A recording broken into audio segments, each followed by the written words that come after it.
Queridos amigos, estamos iniciando con la palabra del Señor. Hoy viene a nuestro encuentro la primera carta del apóstol San Pablo a los cristianos de Tesalónica, capítulo 5 del 1 al 6 y luego del 9 al 11.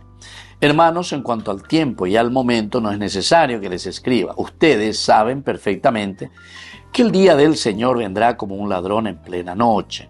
Cuando la gente afirme que hay paz y seguridad, la destrucción caerá sobre ellos repentinamente, como los dolores del parto sobre una mujer embarazada, y nadie podrá escapar.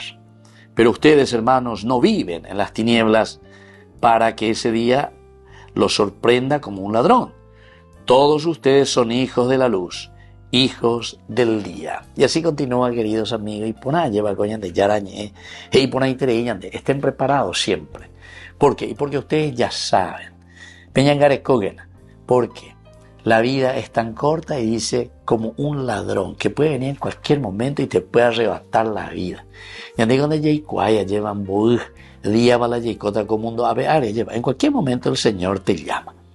Alguno, o por accidente, alguno porque de repente, y con así, alguno porque de repente, ya se ve.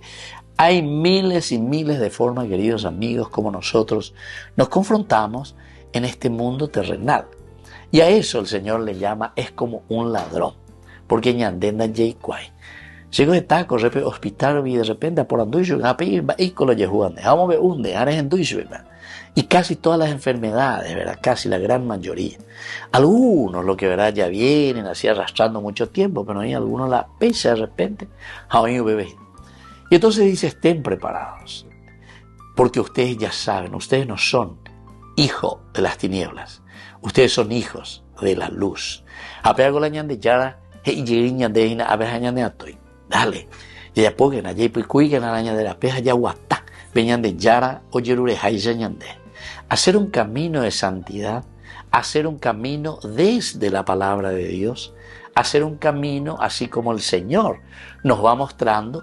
Y sobre todo como el Señor también nos pide que nos comprometamos con nuestra familia, con nuestra sociedad, con nuestra nación. Que la bendición de Dios descienda hoy sobre ustedes, el Padre y el Hijo y el Espíritu Santo. Amén.